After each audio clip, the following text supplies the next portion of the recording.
Bien, buenos días. Vamos a continuar con nuestras clases virtuales. En este caso vamos a empezar para la clase de fauna. Aquí estamos viendo cómo es su itinerario de trabajo individual.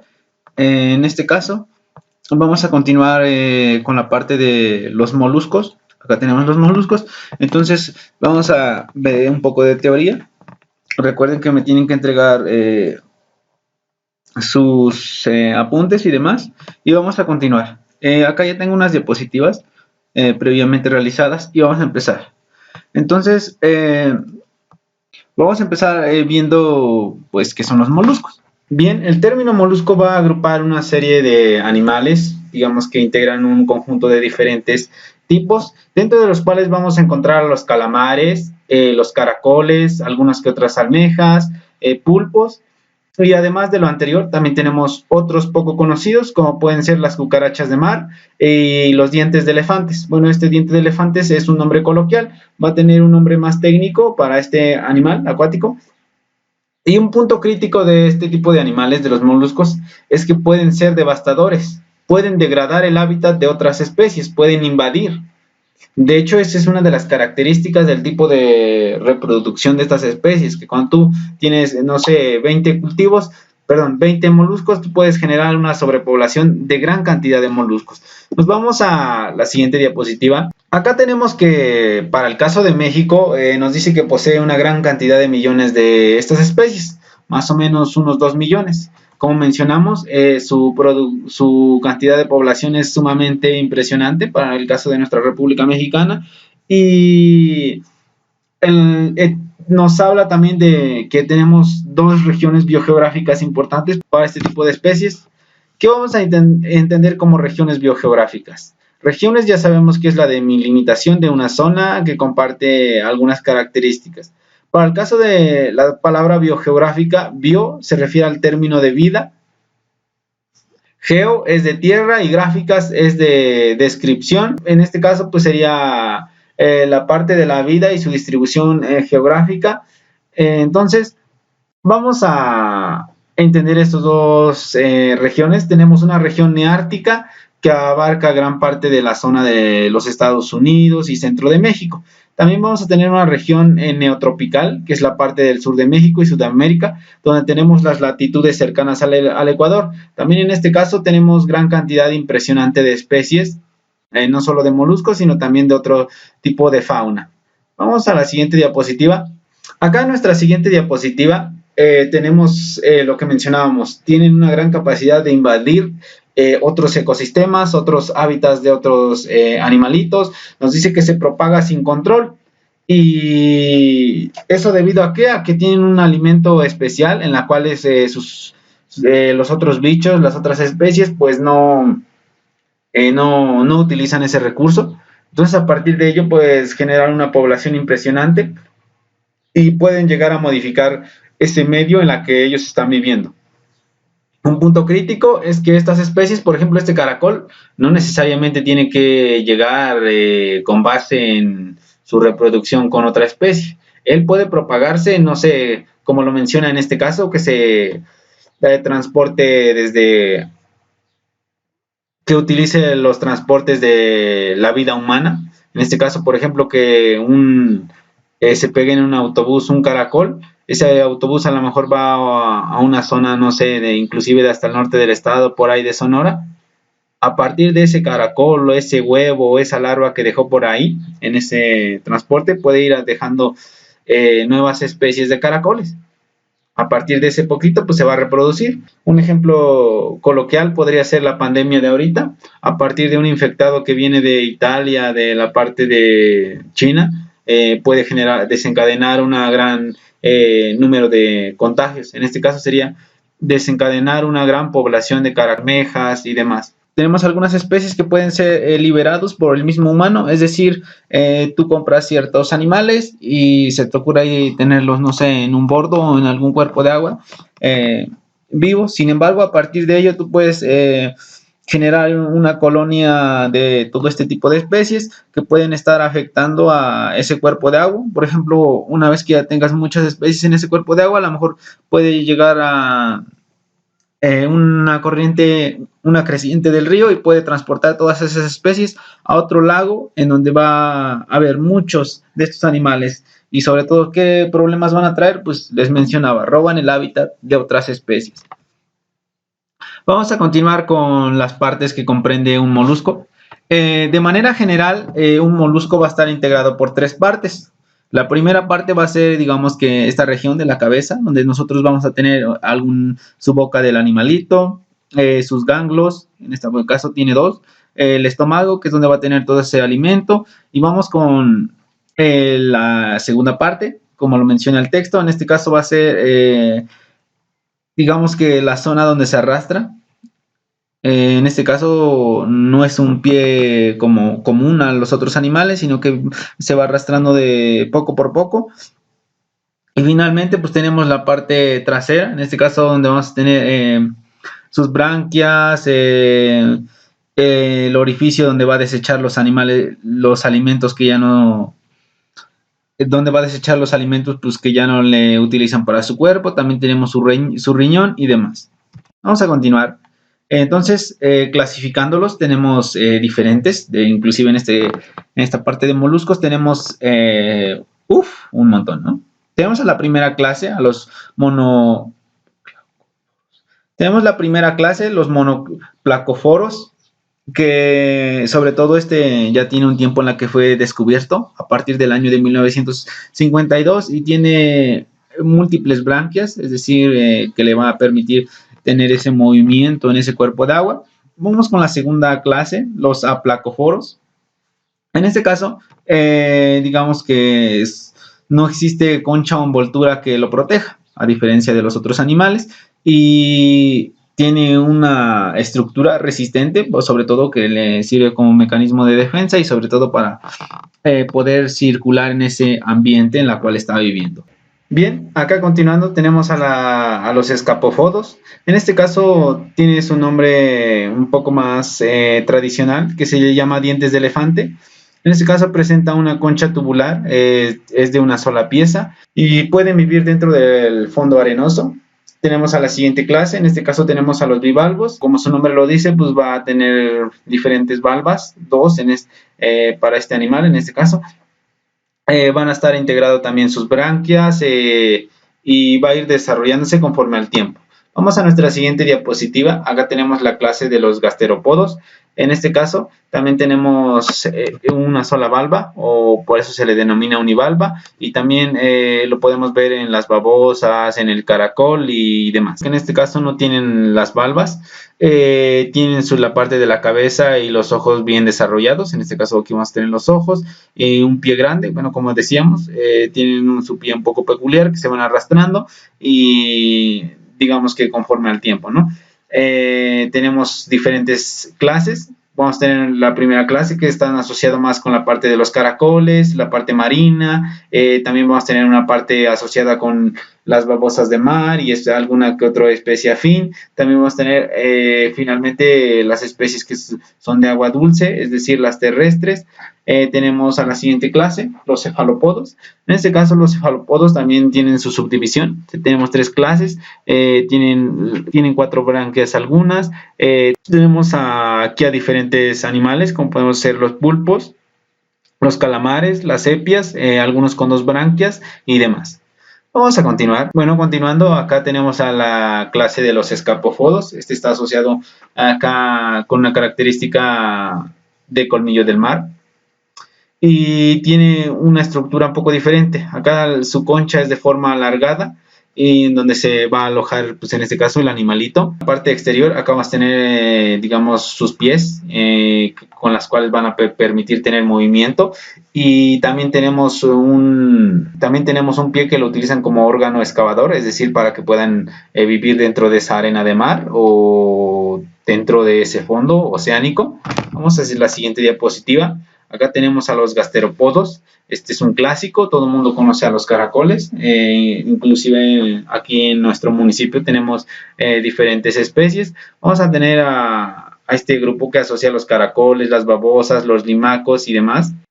En este caso tienen su estómago por acá y también en la parte de abajo de ese estómago va a estar su pie, que como decíamos es un pie grande, casi equivale a la parte equitativa a todo su cuerpo, ¿no? Bueno, el punto crítico que habíamos mencionado es que esta especie es devastadora, arruina el hábitat de otras especies, inclusive por eso vemos esta característica de que es la segunda clase en tamaño del reino animal, es decir, ahí por montón. Alguna otra imagen por acá, tenemos acá su estructura, acá tenemos los ojos, la parte del orificio respiratorio por donde va a captar esa parte del oxígeno, tenemos el pie que es todo esto y la parte donde van a excretar esos desechos que ya no utiliza. Acá tenemos otro ejemplo, en este caso acá también tenemos los ojos, el aparato excretor, su riñón, los vasos y demás. Vamos con la siguiente. Tenemos lamentablemente algunos moluscos que no son tan buenos para la parte humana, ya que son dañinos. Si tú llegas a tener, no sé, contacto con algunos de estos, puedes desencadenar grandes enfermedades al ser humano. Normalmente lo puedes encontrar en algún jardín, en alguna zona con una humedad relativa del ambiente significativa. Tenemos aquí algunos ejemplos, tenemos unas lapas, un vígaro, una babosa de tipo gusano y demás. Vamos con nuestra siguiente diapositiva, los bivalvos. Este es un clásico también, es un clásico para la parte de los moluscos. Tenemos en este caso que está dividido por una simetría que puedes, si tú quisieras representarlo de manera bilateral, si lo ves desde esta perspectiva, ¿no? Sin embargo, si tú lo ves desde la parte digamos que en esta parte lateral tú lo verías que puedes trazar diferentes simetrías radial y demás. Diferente simetría radial. Bueno, acá tenemos algunas especies como las almejas, los berberechos, el mejillón y demás. El mejillón pues es el mejillón y demás. Normalmente en cuestiones de tamaños van a ser más o menos la mitad de tu teléfono, bueno, un poquito más del tamaño de tu teléfono. Actualmente los teléfonos miden en más o menos unos 15 centímetros, ¿no? Estos llegan a medir entre unos 5 y 10, 11 cuando mucho. Algo curioso para este tipo de animales es que algunos pueden llegar a tener un tamaño más grande y llegar a pesar más que nosotros. En este caso puede llegar a pesar hasta 200 kilogramos de peso. Tenemos a los cefalópodos. En este caso más o menos tiene una comparación con la fase pólipo de las esponjas, si ustedes lo ven así. Aquí en las esponjas tendrías tu sustrato, ¿no? En este caso tiene como que ese parecido, pero no.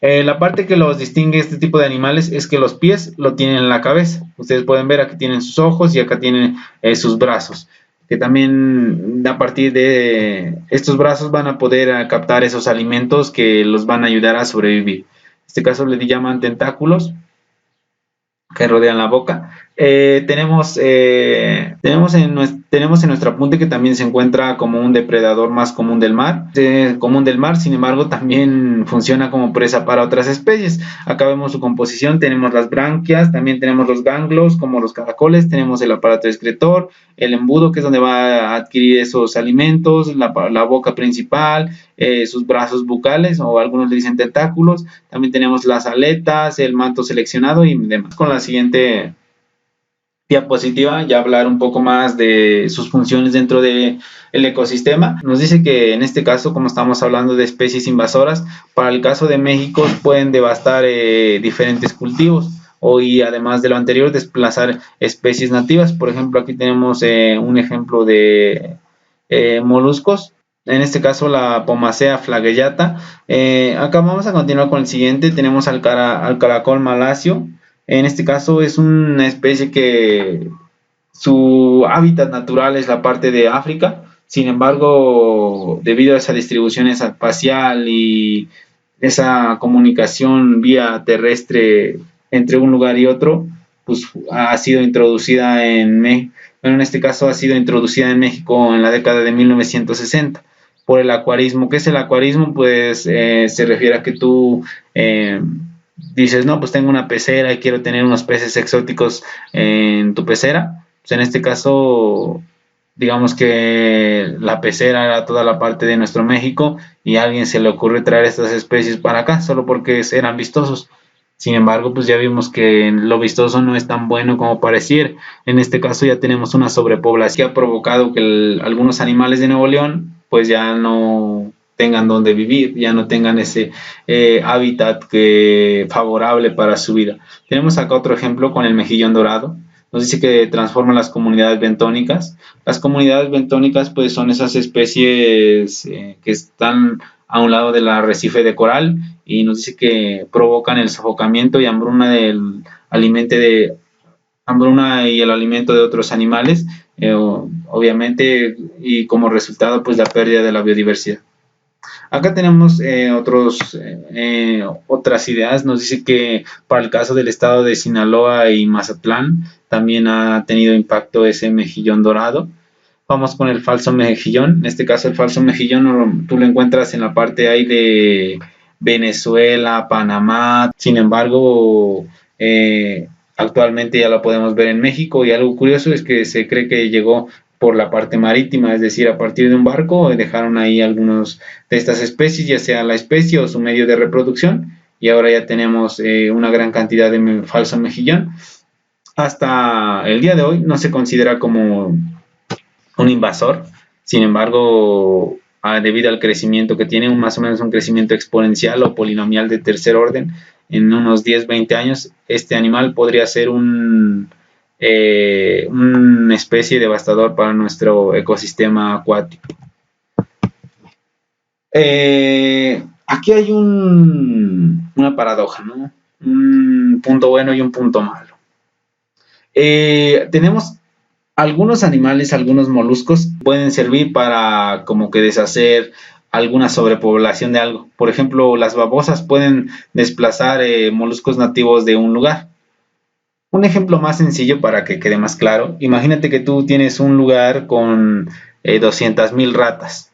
La idea más sencilla, pues dices, no, pues integra 100 gatos ahí y ya va a tener alimento para todo un tiempo, ¿no? Y obviamente tendría que desaparecer esos ratones. Sin embargo, puede que con el tiempo esos gatos sean una sobrepoblación y entonces ya vas a tener otro problema.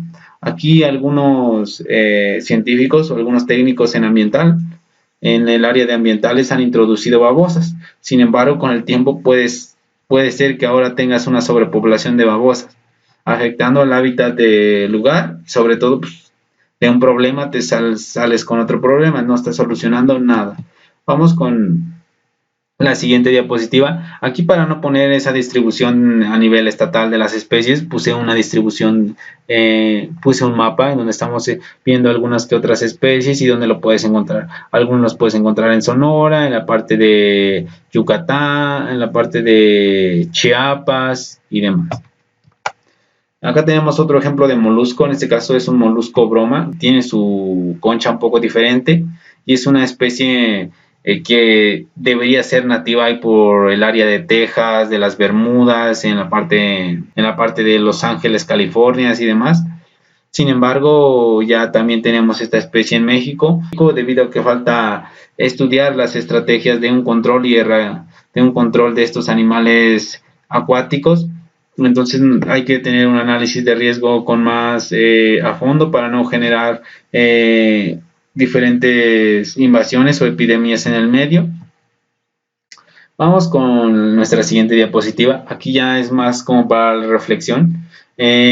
Actualmente para el caso de México no se tienen así especialistas enfocados para el estudio de los moluscos, para el estudio de la invasión de las especies. Entonces es un punto o área de oportunidad para estudiar el comportamiento de estas especies, considerando el riesgo de devastación que puede provocar a los ecosistemas.